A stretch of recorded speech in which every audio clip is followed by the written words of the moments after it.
Okay, Dave, we have over 60 and it's creeping up. Do you want to start now? Thank you. Thank you, and good morning and welcome to this RTPI North West event, Saving Our Night Skies, with our speaker today, Jack Ellaby from Friends of the Lake District. My name's Dave McGowan. I'm a Chartered Town Planner with the Lake District National Park Authority. I'm here to deal with a bit of housekeeping and to field the questions that I'm sure you'll have for Jack at the end of his presentation. Before we start then, the housekeeping. All attendees are muted by the organizer, so please pose questions that you will have via the webinar panel. So you should be able to see on your panel a little questions box, and if you could use that to send the questions through, please. Jack will speak for around 40 minutes, and then I'll pose the questions on your behalf. We won't mention who's posing the questions, so don't feel shy. Just ask anything you want. I'm sure Jack will be keen to reply. If we don't get through all the questions, don't worry. Those will be picked up by email after the event, and you'll also receive a questionnaire as well. The other thing to mention is the event's being recorded, and it will be posted on the RTPI YouTube channel at some stage afterwards. So I think that's me covered on housekeeping matters, and it just turns to introduce Jack. I think it's fair to say that Jack has his roots firmly in the countryside. He grew up in the North York Moors, and he's worked for the Lake District, Exmoor, and the North York Moors National Park authorities over the years. He has trained as a planner, specialising more in policy work, although I think he did dabble in planning applications at one stage, but soon decided that wasn't for him.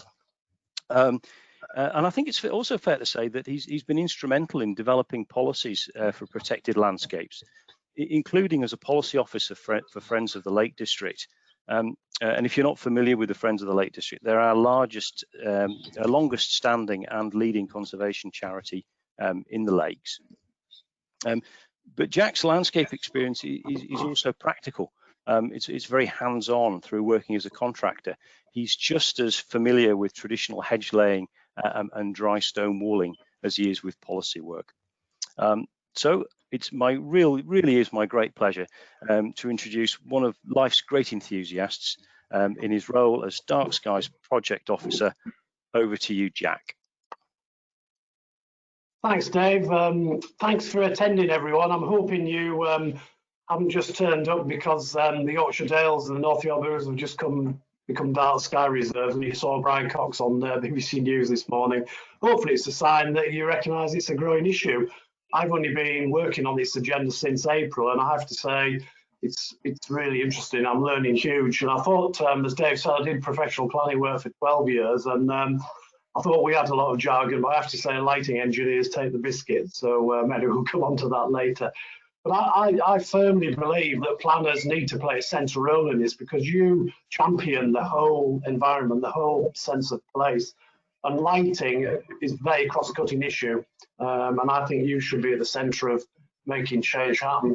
So anyway, I'll stop rabbiting on over to the presentation, if that's okay. So this first slide, any of you familiar with the lakes, is actually a picture of the Milky Way above Catbells and Derwentwater in the foreground in the North Lakes there. As I'm only a simple man, and if you want to get into a dark sky reserve, certainly the core area, you need to be able to see the Milky Way from the naked eye. There's lots of complex light meter readings to do with that, which I'll cover briefly later on. So what I'm going to do in the talk is cover roughly why dark skies are important, what the issues are, particularly for wildlife and people. Some examples of good and bad lighting. You know, we're not trying to turn out all the lights. What we're trying to do is get the right type of light to serve the right function in the right location. And then at the end, I'll cover what we're doing and then try and pick up a few more connections with your own agenda, really. Throughout the talk, I think you'll get an overview that there's some real key links to some of the bigger picture issues here, whether it's climate emergency through saving electricity costs, the biodiversity crisis in terms of protecting wildlife from different habitats. But importantly, particularly where we are in the lakes, is I think it's critical to the sustainability of the future rural economy, not least to try and recover from what we've faced with the COVID impact. So in terms of ourselves, obviously we tend to look at things in the here and now. We're probably only the 7th generation to experience external artificial lighting. I'm sure none of us are old enough to remember those gas street lamps.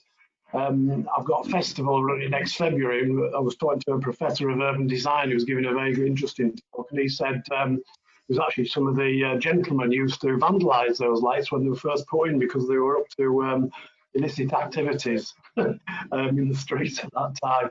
Thankfully, that image on the right there isn't in the UK, that's an American city, but at the moment, what we're witnessing is people putting lights in for all sorts of reasons. They're lighting up the gardens, the decking, the outside of the properties, driven by, concerns which might not be fully founded, but as I say, we'll come on to that later. This is a satellite image which appeared in the Campaign to Protect Rural England's Nightblind report in 2016. Some of you are probably familiar with it, and it clearly picks out some of the darkest areas in the country. And some of those statistics on the right there, quite sobering really, about the decline of dark areas. And that bottom one, only 22% of people from where they live can get to see the Milky Way on a clear night. And that is sad for me, because I think most people should have a right to enjoy a starry night if we can. So apologies for those of you outside Cumbria, but I'm homing in from that satellite image. In that CPRE report, it showed a trend over a 13-year period. And sadly, the dark blue areas, the darkest skies, have declined by 29%. I think after that, after 2015, there was a slight improvement, but I was looking at the 2019 equivalent satellite image the other week, and that showed that the trend is now declining, which is sad really, because certainly Eden is classed as the 3rd darkest district in England, and South Lane, where I am here in Kendal, was classed as the 9th darkest district. So why are dark skies important? Well, they're important for a whole host of reasons, both in terms of landscape quality and character. People seek out quiet places to contrast from their busy lives and basically relax and chill out. As well, astronomy and understanding constellations and the planets has informed science and research and our understanding significantly, which then has fed in to the evolution of our whole culture. It's influenced literature, art and music, and science, and particularly navigation. In the festival in February, I've got Tristan Gooley going to speak, he's the nighttime navigator, and that'll be a good session to join in with and learn. If you're out at night, you'll be able to find your way back home. And then I'm going to pick on this one next in quite a lot of detail about wildlife and people's health. Artificial light pollution, when it's in excess, and can actually harm people and wildlife quite significantly. And then this last one, particularly here in Cumbria and the lakes, is quite significant. There's a lot of evidence now to suggest that astrotourism, astrophotography, people bringing the young people out to wild camp and enjoying nighttime experiences is a growing area of interest for the visitor economy. I was talking to a parish councillor in Patterdale the other day, and he made a good point that he thought the visitors wouldn't not come to the Lake District because they felt there wasn't enough lighting, but they would certainly be attracted to come and visit if they thought they were going to get a great view of a starry night. And I thought that was quite a simple way of expressing it. So what is light pollution? This is a little bit jargony. It's from the International Dark Skies Association definition, the IDA. But it's basically light which is shining where it's not needed, particularly up into the sky, and therefore it's actually wasted light and it's not doing the function it should be doing. A CPRE survey showed that 83% of people's night sky was blighted at home, and I'll pick up on the sort of citizen science star count they run every year. But one of the critical things for our sort of wider perspective is that when you look at the legislation covering air, noise and water, there's very little direct control of light pollution. I'll come on to that later on in the talk. So there's basically 3 main overall forms of light pollution, and the first one is what we call sky glow, and this is the bigger, more strategic issue. where basically the light shines up or shines on a shiny surface and reflects back up into the moisture in the atmosphere. And you get these hues across most major towns and cities. And obviously that was clearly shown from that satellite image. I was over at a wildlife trust reserve on the way to Keswick the other day, and it was 10 miles away from Penrith, but even there, the sky glow from Penrith, and now one of class Penrith is a huge town, was impacting on the quality of the night sky 10 miles away. The second form of light pollution is a bit more localized, and that's what we call glare, where basically you've got a bright, particularly in a bright LED light, and it's shining across the horizontal, both in people's faces, in vehicle drivers' faces. The good news is this isn't as common as it used to be, because you can easily fix shields to shine the light downwards where it needs to be. And indeed, when the first highway LEDs were put in, someone was glared down in Essex, and that caused, sadly, a pedestrian fatality, and that did change the sort of health and safety side of highway engineering assessments for lighting. And then this is more localized form of light polluting, where basically you've got a light on a premise which shines into the windows of another property or into their garden. And there is one piece of small legislation in England called the Clean Neighbourhoods and Environment Act 2005, and there's a section in there where the environmental health officers can assess to see whether that light is causing a nuisance. But that legislation is rarely used because it is quite limited. So, for example, it only affects where light is attached to a building, a premise. So it doesn't include street lighting. Also, transport facilities are excluded. I can understand why an airport's excluded for planes to land at night, but certainly in Kendal, where I am, Oxenholme rail station causes quite a lot of pollution, and something needs to be done to improve that situation.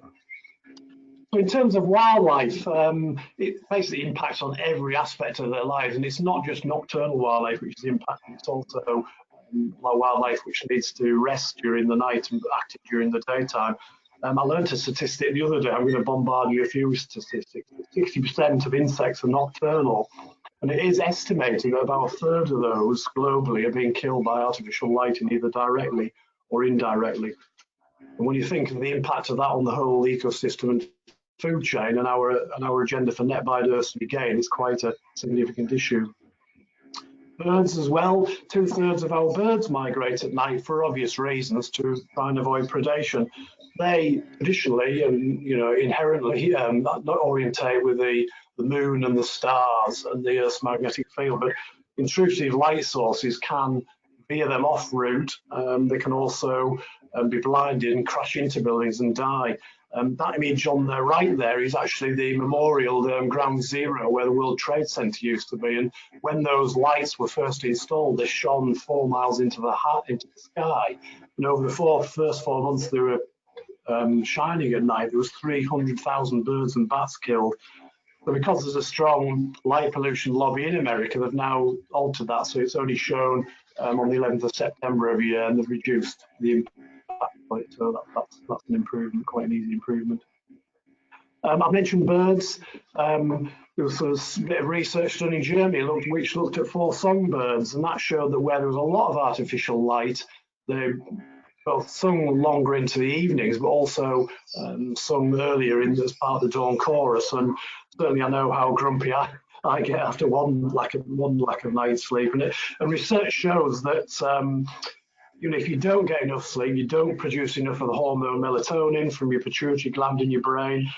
Melatonin is critical as an antioxidant, an anti-inflammatory agent.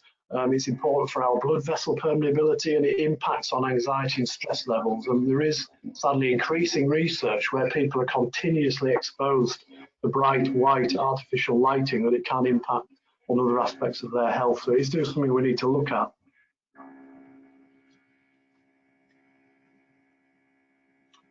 Pollination, as I've hinted, there's a lot of pollination takes place at dusk after night.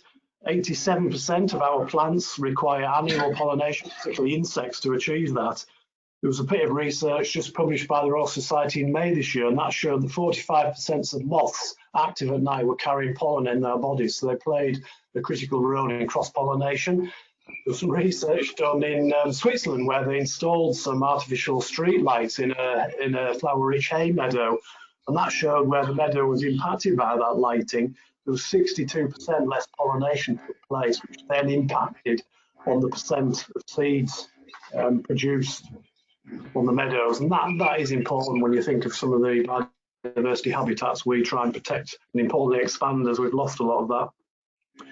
You won't be surprised to know that bats are significantly affected, particularly the larger light sensitive bats. So for example, in South Cumbria where I live, there's a lot of woodland, a lot of water bodies where they forage and hibernate and feed and roost.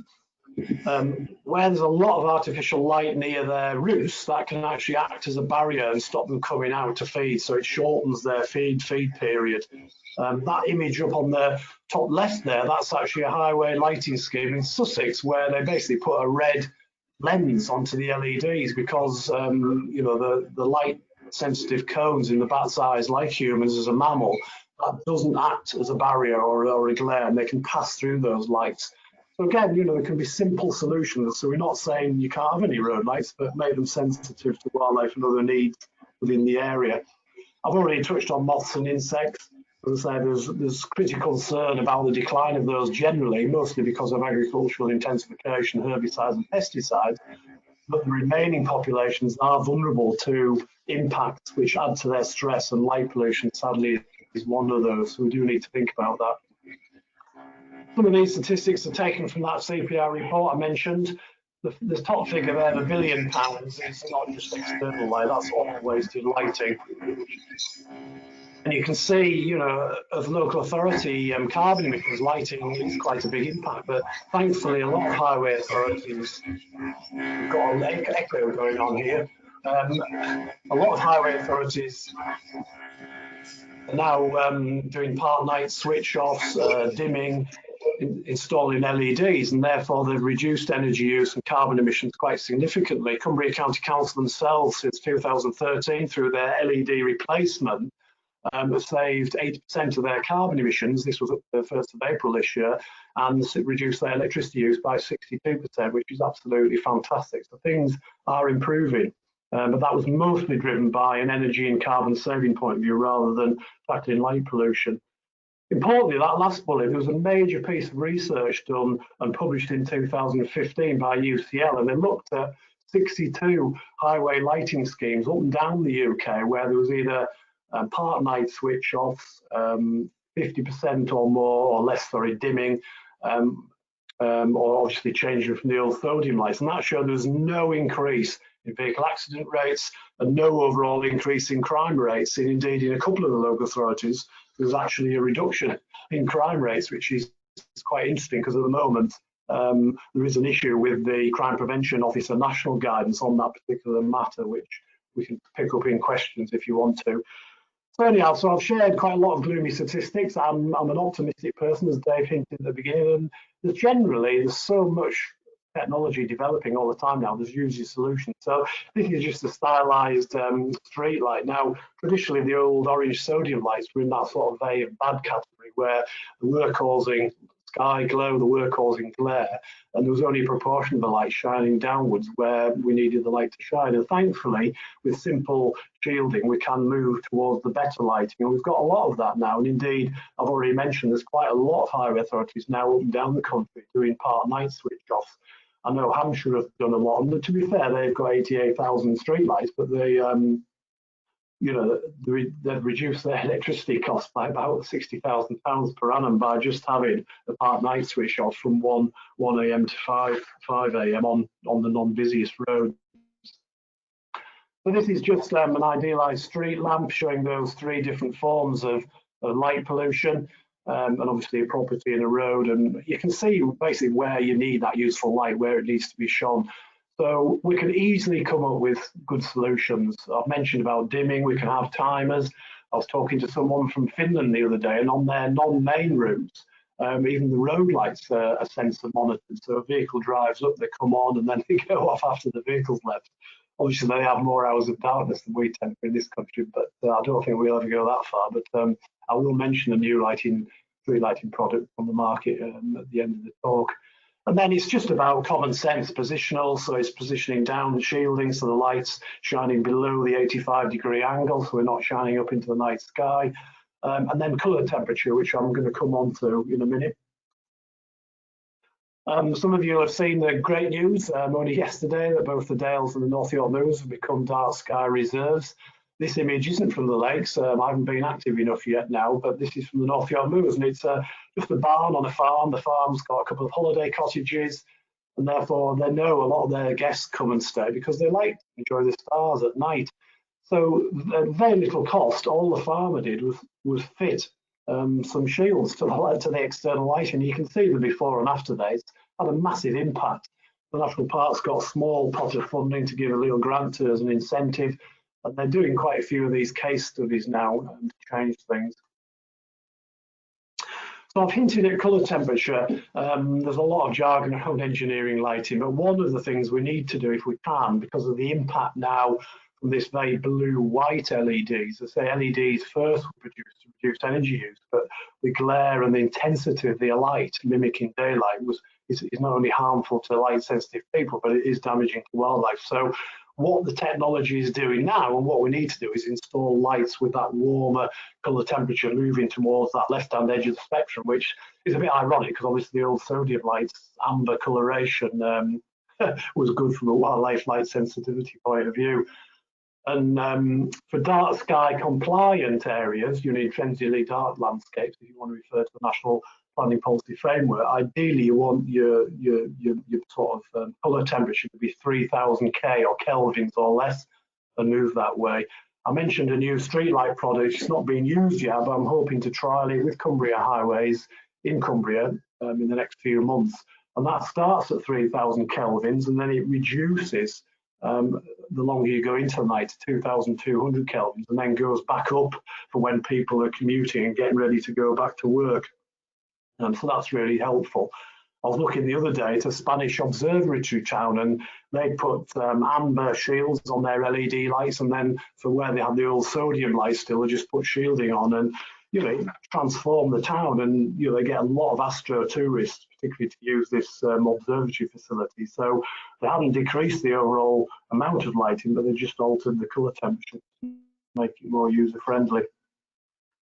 So I've mentioned the North York Moors and the Yorkshire Dales as dark sky reserves. In the absence of national legislation, a lot of areas, particularly national parks and areas of outstanding natural beauty, are going through this application process and achieving dark sky park status like Northumberland and Kielder or Galloway Forest, or dark sky reserve status like Exmoor, where I used to work, and now the Dales and the North York Moors. One of the good benefits of it is that you have to produce a light management plan, and certainly a lot of the planning authorities in the national parks have made good and effective use of these light management plans, tying in with their local plan policies and indeed development management decisions. I was talking to the Exmoor people the other day, and actually, they only have not a huge number of plan applications every year because it's fairly sparsely populated, but even their planning decisions in the year 2019, 58% of all permissions had some form of lighting condition attached to it. So they were making full use of the light management plans because they do set quite exacting standards. So certainly in the core area of the reserve or park, after 5 years, 80% of all external lighting on businesses and elsewhere need to be compliant with dark sky friendly lighting. And then after 10 years, 100% need to meet that requirement. But it's not all about designations and technical things. People get involved. As I said, I've mentioned earlier about the CPRE's annual star count. It's done every February. Some of you might have taken part in that. I got the data for this February, but sadly the weather was fairly poor at that time in Cumbria, so we only had 19 people had registered how many stars they could see from their home. But nationally, there was 3,500 people took part in the survey, and sadly that did show in just a 12-month period the amount of people who could see 30 or more stars from where they lived had declined by 4%, which was obviously the wrong direction of travel. And then as well as that, as part of the evidence case for going into a dark sky reserve, but also importantly thinking of our work, providing baseline evidence on what the light quality is in the area. We've got an army of volunteers with Dave's authority, the Lake District National Park, doing sky quality light meter readings, and we're building up a great database of evidence on that. By the end of April next year, I'll have about just under 400 light meter readings spread out across the whole of Cumbria, which would be really helpful for informing our decisions. So what are we up to as a project? Obviously, I'm Cumbria based. I'm raising awareness and celebrating dark skies. So I'm giving more talks like this. I'm going to come on to the festival on the next slide. I'm doing talks for planners like yourselves. I'm going to be talking to the architects in South Cumbria and Lancaster area next week. Myself and Lorraine, our planner, we comment on plan applications and liaise with developers pre-application as much as we can to get the designs right from the beginning and make sure lighting is user friendly. As I said, we're not saying you can't have any lights. Unfortunately, there's that much options on the market now that you can put dark sky friendly lighting in from the beginning with very little extra cost to the overall scheme. What I'm trying to do though is be ambitious. So I'm going to be working with 3 communities. So a large town, Kendal and Oxenholme in South Lakeland, Patterdale Parish at the head of Ullswater, so that would include Patterdale and Glen Ridding villages, the Eden district, and then a cluster of 4 communities who work together just below Cockermouth in the national park, Buttermere, Loweswater, Lawton and Blindbottle, the Melbreck communities. I've just sent a tender out for lighting consultants to do a lighting audit, identify the worst pollution sources, and then recommend what changes we need to make. And then I'll be liaising with the communities in the spring, early summer next year, hopefully when we're all vaccinated and I can get out and about. And then from late summer next year, I've hoped to secure some funding to help businesses to adapt and change their lighting, and importantly, pay for an electrician to go to them for free to assess their lighting and recommend what changes need doing. There's lots of strands of this work. As well as that, I'm working nationally. All the dark sky areas up and down England and Wales are working together. And indeed, at 3 o'clock today, the all-party parliamentary group on dark skies is launching a 10-point policy call on the government to try and tackle light pollution at a national level, including, from our point of view, recommending that planning powers be extended, a bit like advertisement regulations, to try and control external artificial lighting to a better extent. There's a whole host of recommendations in there. I think I put that in the documents for you to look at. It'd be worth you looking at that. And let's hope the government are receptive and take that forward. Important as well, what I want to do is share best practice. So that the image on the left there is literally in the park just below where I live in the middle of Kendal. And you can see there it's an LED, it's shielded, it's dimmed overnight, and basically it's shining down where people who want to sit in that park bench overnight can do so without shining into neighbouring properties. So I mentioned the festival. My predecessor arranged a festival for this February, but sadly the weather paid for a lot of it. This time, obviously, I've had to COVID-proof it, so I've fixed up an online festival, and that'll run from the 5th to 21st of February next year. I'll partly mention it because I think, if you're interested in this agenda, I've got a great line of, great lineup of speakers. I've got the traditional astronomers and astrophotographers. There's a lot of awareness now. There's a lot of authors doing dark sky books. So I've got Tiffany Francis Baker, Matt Gore. I've got filmmakers. So some of you might have seen Terry Abraham's film, El Valley film, A Life of a Mountain, who did 2 previous ones. He's doing a session. I've got Tristan Gooley, the nighttime navigator, doing an interview session, so that'll be really interesting. And then I've got Phoebe Smith, the adventurer, wild camper, who's actually a female, and she says she feels safer and more secure in a dark, remote location than in the middle of a town. So that'll be interesting to hear. So yeah, lots of good things happening, and hopefully when we get the COVID situation out of the way, we'll be able to do more proactive work and work positively with some of the tourism businesses up and down Cumbria. So I think just to sort of wrap up, basically I'm saying that it's not just about me, it's not just about Cumbria. We all need to be light, dark sky ambassadors. We need to think big, we need to act fast and make a difference, just like we do on the climate and biodiversity agendas, which are inherently related to that. the good thing for me is that we and us can make an instant difference, because if you switch off or change your light, you've made a contribution towards that. Whereas, if you think about plastics in the oceans or carbon in the atmosphere, you're talking decades, centuries to turn things around. So I do think we can make a difference between us. So apologies for this last slide. It's our membership officer always wanting a bit of marketing at the end, but hopefully that was reasonably entertaining, and I picked up planning a little bit, but I'm sure we'll pick up on that in the questions. And I say I'm honoured so many of you joined in, and I really look forward to the questions, because I think important. Dave's mentioned the questionnaire to fill in, because I've only been on this agenda since April, and I'm learning a massive amount every week. So I really would like to fill in the questionnaire, particularly where you've got good examples of proactive, positive work, or indeed there seems to be a shortage of electrical engineers with the knowledge, certainly in Cumbria, to help on this agenda. So any advice you can give me and feedback, I'd really appreciate that. Thank you, Dave, and everyone.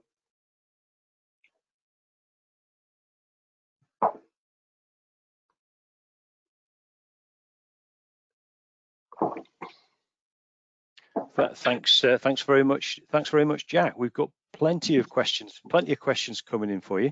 So some more based around sort of the planners on the call, some more general areas of interest. But I think I'll kick off with ones to do with the research that you mentioned. There's a number of people asking questions about the research, particularly the research that showed no increase in crime or accidents. And there have been questions there about, can you direct people to where to find out more about that? Is there anything more you'd like to say about it? And would you like to make any comments on how people perceive that? So the perception of darkness. Thank you. No, I think that's a fantastic question. The research, I've quoted it quite a lot, and I've done a blog where I link to the research. So if you go on the Cumbria Dark Skies website and look at the project news, you'll find a lot of blogs referring to some of the research I've mentioned in the talk, and that one in particular. When I look at research on, because I haven't just looked at that piece, I've looked at a whole host of research, and actually a lot of the sort of professional norms hidden within highway engineering goes back to research in the 60s and 70s, when the context was very different. When you analyse accident reports the police do, it's blatantly obvious that lighting in itself plays very little role. The age of the driver, the familiarity of the territory, there's a whole host of factors, so it's not black and white. But picking up on the perception point you've mentioned there, Dave, it is really important, because I'm working with communities now, and people say we don't want to lose our road lights because some of our elderly residents wouldn't feel comfortable to come out at night hours. I'm going to be working in to change the old sodium lights, hopefully, Dave, in your patch in Lawton Parish in the northwest of the lakes there. And there's a lady, we're doing a survey with the residents at the moment, and there's a lady who said there, I've got youngsters and I push them around the village after dark in a pushchair, and there's no pavements in that village, so we clearly need the lights. So, the perception of safety and people's social needs and the feeling of comfort to be able to move around our communities after dark is absolutely critical. And that's where, as I've said, we're not looking to lose lighting, we're looking to get the right lighting to serve the right function, and it does play a critical social role. All we need to do is stop it shining up into the sky. Yeah, those new LED streetlights certainly make a difference. I actually have one outside my house, and when we had the old sodium lamp, which just shone everywhere, I could readily find to put the key in the lock, but I can't anymore. So it just shows that it's shining where it should be and not into my good. We'll stick with some of that the sort of more technical end of things if we can, Jack. And we've got a question here about whether you could say a bit more about colour temperature, and particularly this the business of the Kelvin measurement and the 3000 and lower. Could you just expand on that a little, please? Well, I'm no technical engineer at all, so I'm learning a lot. The best place to read it as a lay planner is the ILP, the Institute for Lighting Professionals. They've got some guidance, I think it's number 9, on obtrusive lighting. And in there, it does explain in a lot better words than I would blether on with to you about why we need to get the colour temperature right in the right place, and indeed lumens as well. That guidance was only refreshed actually and republished in June this year, so it's relatively up to date. I've got some weaknesses with it, but as I've hinted, all the dark sky areas are working together with the IPL and other partners, and I've asked that we try and connect with the RTPI at a national level as well. But at the moment, the ILP have got some reasonable good guidance for domestic scale lighting, both in terms of lumens and kelvins, but we're lacking that for business and commercial premises. So as a group, we're going to be working on that, and as soon as that's published, I'll certainly be sharing that. Well, I would like to think the RTPI would join our technical group and contribute to that.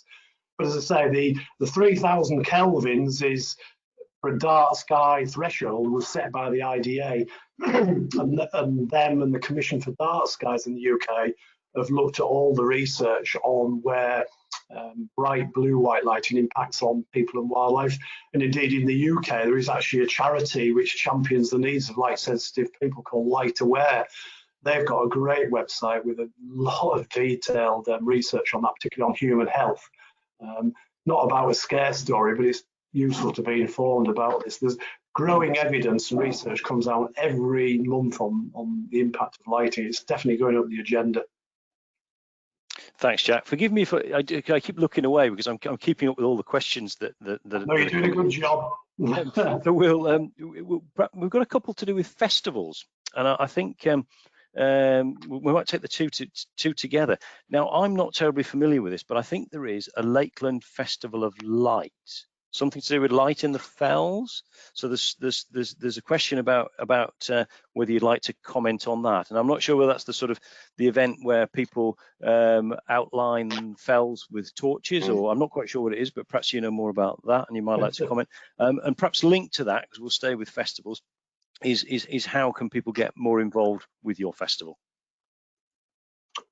Oh, lovely diverse range of questions. Yeah, it's funny actually. The Festival of Light, in planning for our online festival, I actually asked them to do a talk about what they do. Dave's right. Basically, the Lakeland mountain outdoor guides, they've been running a few sessions now to raise money for the mountain rescue teams. They do a fantastic job where people go out guided by them at night and they wear a head torch basically. So particularly they go up some of the mountain ridges like Striding Edge. And they go up and then they put on their the head torches, and not only does it give the highlights of the mountain, but for me it was quite good because it was showing the contrast between the dark background and the artificial light. So I talked to Matt, who organises the other day, to see if he'd do a session on the festival, but I think he was a little bit nervous when he realised the agenda was to try and make the skies more dark, and I assured him, we're not looking to switch off temporary lights or ban events or even indeed turn off our Christmas lights, certainly not this year.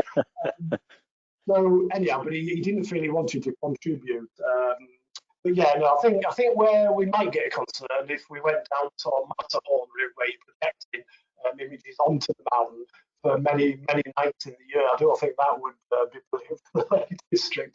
I mean, in terms of our festival, ideally we want them to be physical festivals, and we're only just new to this. The Yorkshire Dales, Northumberland, the North York Moors, they've been running festivals for many years now. And traditionally, they're obviously physical events where you go to things. But actually, both the two Yorkshire parts have done an online festival in October half term, and they were fantastic. So I think there will be more in future. In terms of the ones I've set up, we're going to be marketing them with Dave's Authority, the Lakes, Cumbria Tourism are going to be marketing it, and the Forestry England. At the moment, I'm gathering all the presenters' biogs and images and things, and then we'll get that put on a website. And then as soon as that's available, I'll certainly share that with them. But I'm not being funny, there'll be some cracking talks. One's very relevant to you. I mentioned that urban design professor, Nick Dunn. He lives in Manchester, but he's Lancaster Uni. And he's interested in looking at the culture of why in Western cities we've gone down this sort of fear route, and therefore felt the need to light everything up. And he's looked at other cultures and other places around the world where they haven't gone down that route. and he's actually got funding for a bit of kit, which he's got but not being able to use because of COVID, where as a planner or someone else, you sit in it, get plugged up physiologically, and then they alter the background light in this room to see how you react, to see is it a fear factor. So anyhow, that you won't be able to use that at the online festival, but that's quite an interesting piece of urban design. Wonderful, Jack, and you couldn't set it up better, because the next question is around urban design. As I say, we'd planned this. Who knows? And I think this sounds like a planner. We'll make it a guess it's a planner. So many streetlights in modern urban areas seem to be much taller than surrounding houses. Is there a conflict between highways design and better lighting? And if so, how can it be challenged to secure better health and environmental outcomes? Yes, right. Generally, the highway authorities obviously have their equivalent to the local planner design guide, and they usually have technical elements to deal with lighting. But generally, where you've got busier routes and you've got double-decker buses and other large vehicles, they want the road light to be on an 8-metre high column. And obviously, they don't want them to interfere in terms of location with people on the pavements or cycleways. So they tend to be set back, which can put them closer to properties.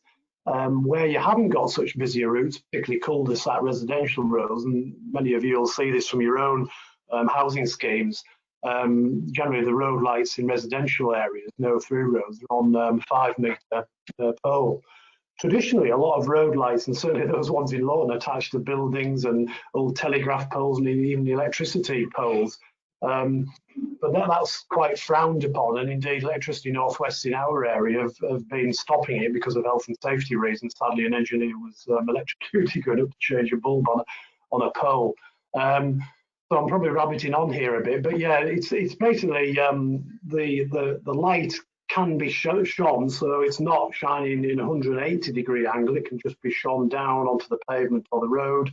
As I say, the critical thing is to get the shields to angle the light spill, the light globe at 85 degrees or less, if you can do that. A lot of the road lights are now 50% dimmed overnight, so that can make a difference.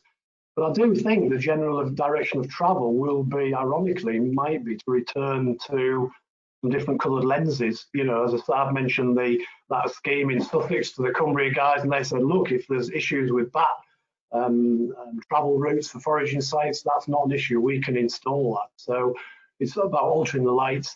The light fitting, or the new light product I've mentioned is called Night Tune. It's produced by Thorn Engineering, based over in Spennymoor. They've not used it yet. We're going to trial it, touch wood, hopefully.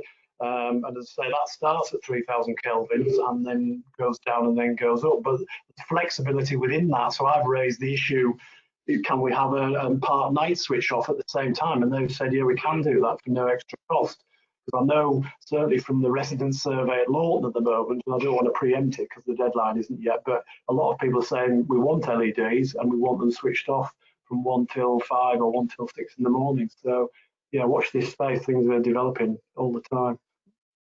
Yeah, it's interesting, the whole LED thing, and just that that brightness of it might be better focused, but it's a very intense light. And we do have a question on that, but more perhaps to do with so we've sort of covered highway authorities. The question does relate to highway authorities. We've covered that, Jack. This is more about sort of superstores and such likes, which might not have any restrictions on lighting. They might just have been there for goodness knows how long. And we've certainly got them around some of the older sites in Kendal. There's a big difference, isn't there, between the long-standing supermarkets and the more recent ones in terms of the effect of lighting.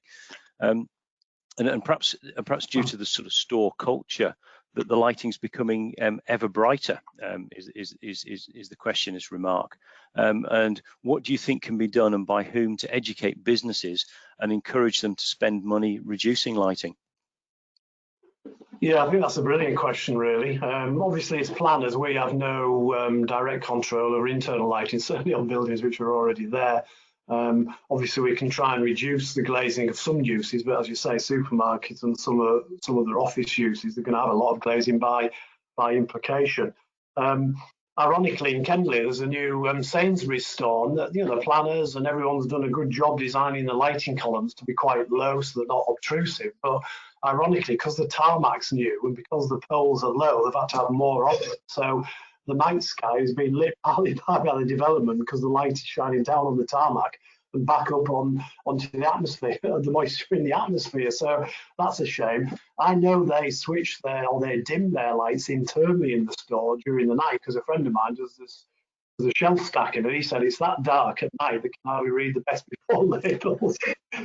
So they're doing the bits and pieces. But I think I'm just a practical person. So in these pilot communities, I'm going to be talking to businesses where the bigger issue seems to be the industrial unit security lighting, where they've got very bright lights shining, covering the whole of their yard and lighting up the buildings, because the crime prevention perspective has said to back up these CCTV images, we want the lights to be on 24/7.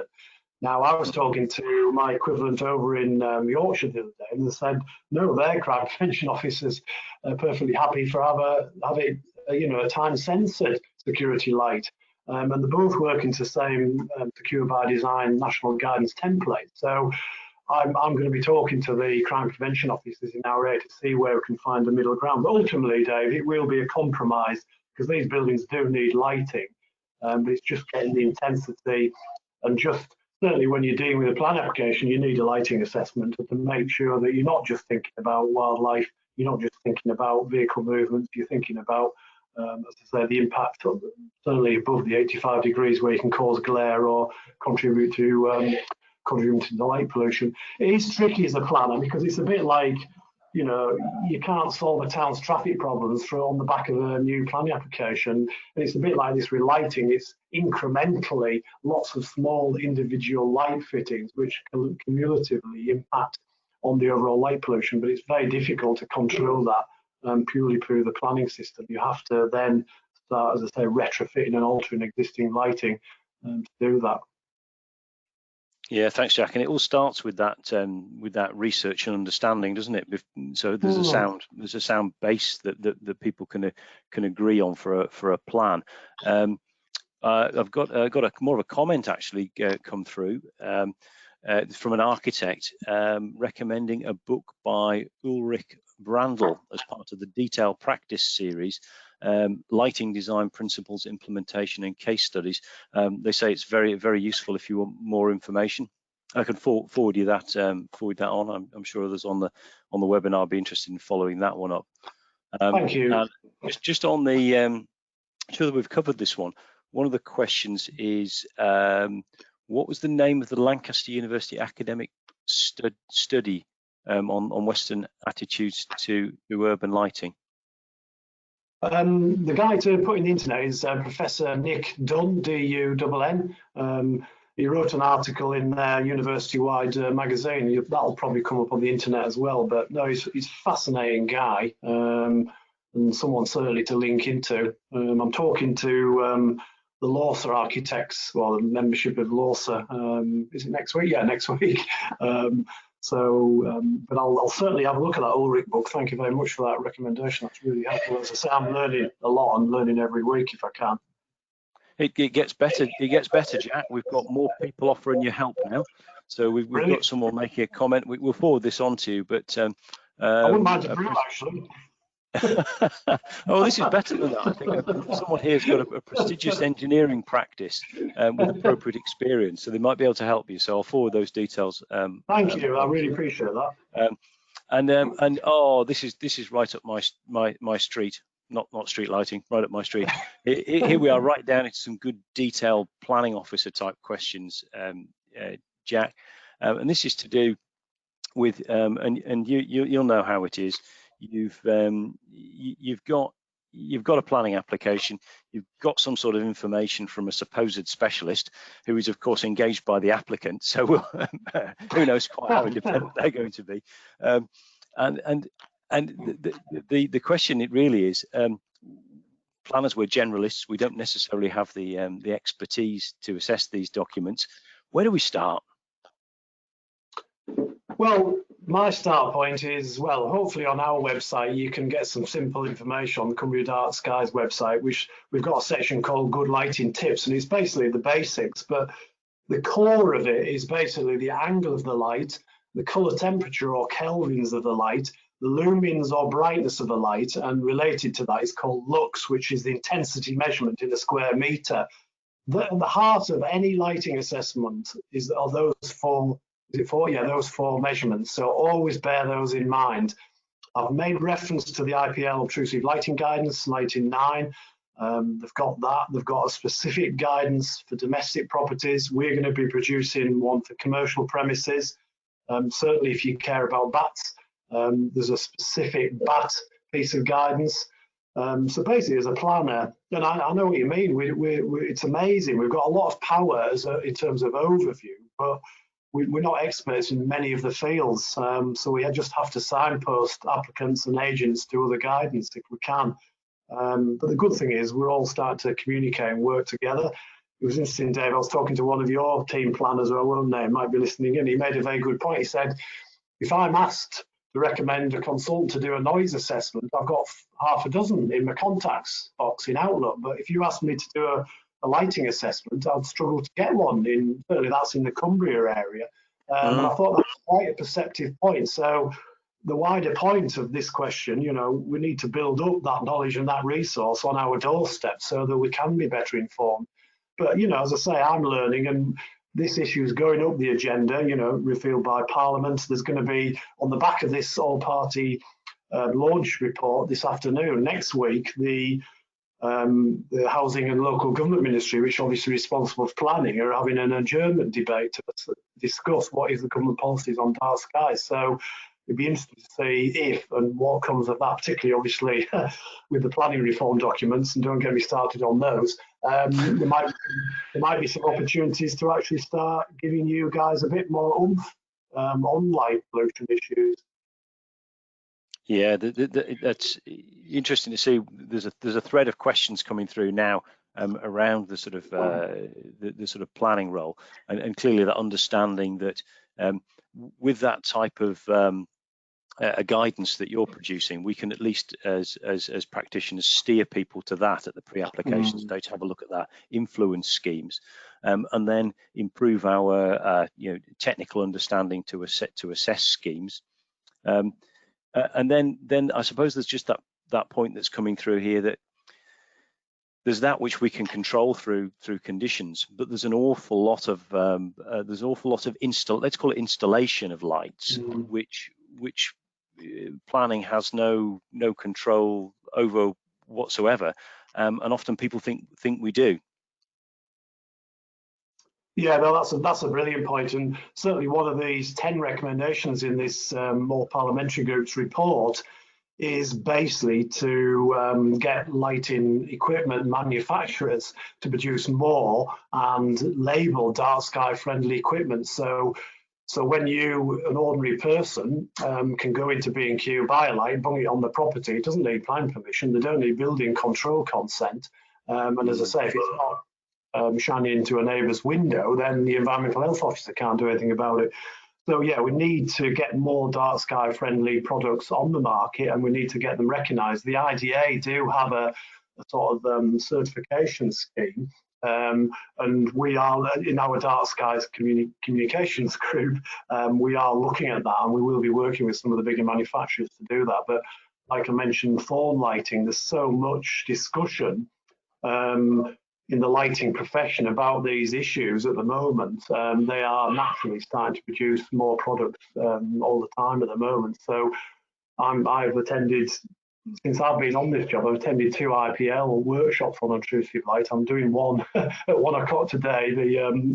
The branch of Ireland are hosting one on obtrusive light.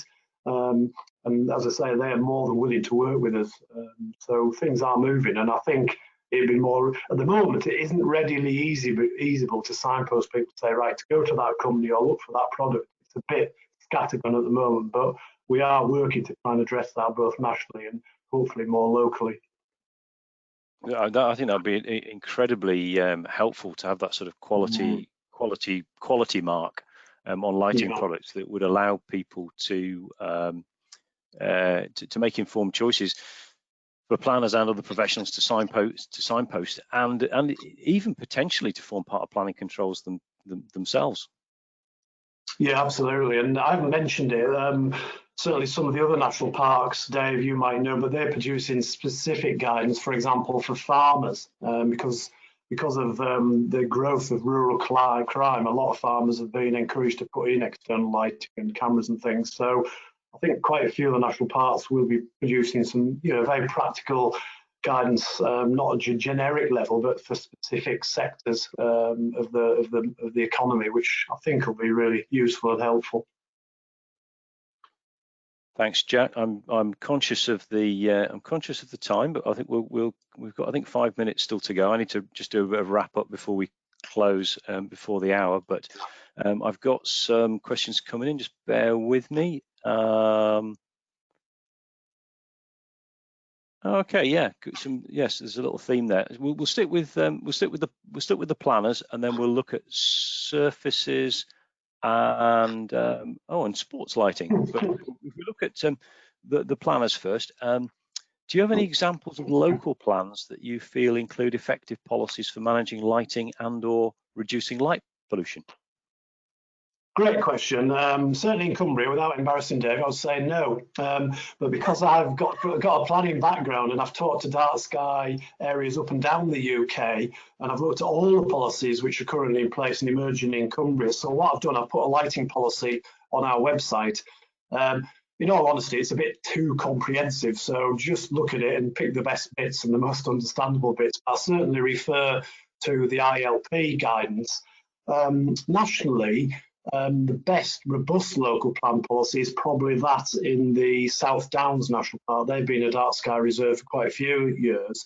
The North York Moors have obviously just come dark sky reserve status, and their plan will be good, and the Dales plan will be good because they will have up-to-date light management plans, and they will try and integrate those two things.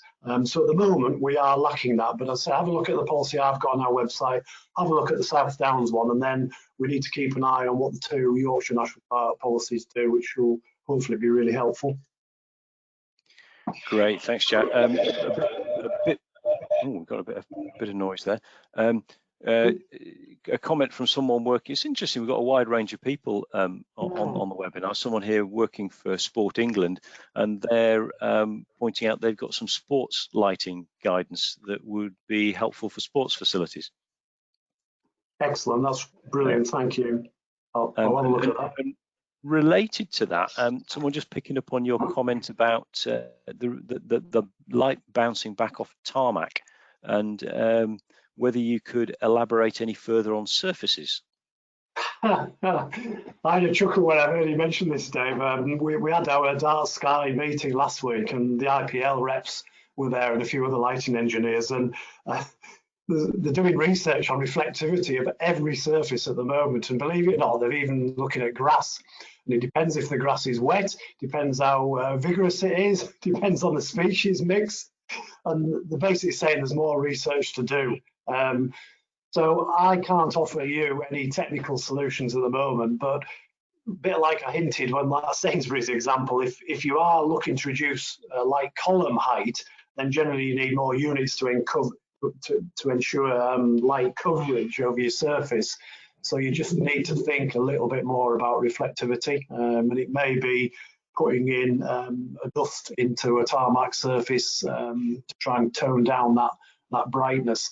But it's generally, where it looks like a wet surface, because there's been research, I didn't mention it, about mayflies in America, where they were laying there, they're only active and lay their eggs 1 day a year, so it's quite critical. They normally do it on water surfaces, but they were laying eggs both on PV panels and fresh tarmac because they thought it was a water surface. So that was very sad. But anyhow, sorry, I'm rabbiting on. So I can't give you any, right, you must go for this surface to reduce the glare, but watch this space because there's a lot of nerdy research carrying on at the moment. Good. We've only got a couple of minutes to go now, Jack, but it just shows that people are paying attention. Could you just go back over the 4 elements at the heart of a lighting assessment? So that might be just a nice thing to wrap up on. So those the angle, the intensity. If you could just go through those four. Yeah, thank you. Yeah, as I say, that as a avoid, conclusion. sorry, Dave, to avoid glare of the horizontal or adding to sky glow, your lights need to be what they call shielded. So the lighting unit embeds that in now. So you want your angle of light to be 80 degrees or less, angling it downwards. The second thing, in terms of impact on light sensitive people and particularly on wildlife, you want the lens colour to move to that warmer light. So ideally, certainly in dark sky friendly areas, you need it to be 3000 kelvins or less if you can. The lux and the lumens is basically the intensity of the light measured at a specific location, and then the brightness in that cascade of light. There's different thresholds. You need to look at the ILP guidance. But for domestic use, you want to be 500 or less lumens. And for lux, ideally, certainly, for example, in road lights in residential cul-de-sacs, if you can, you want to be 5 lux or less in terms of light intensity and impact on the wider environment. And certainly, even the crime prevention team, initial discussions I've had, they've said for road lighting, they're happy that they're fairly dimmed overnight, but you don't want them switched off in certain cases where there's risk of antisocial behaviour. Thanks, Dave. Thank you very much, Jack. I think all of the questions are still coming in. We said we'd run to an hour, so we better bring it to a close now. Those questions that haven't been answered will be answered on the email. Jack's happy to send those round to everyone. So sorry if we didn't get to your question. You will get an answer. And Jack signposted us to loads of superb resources, which I'm sure we'll be following up.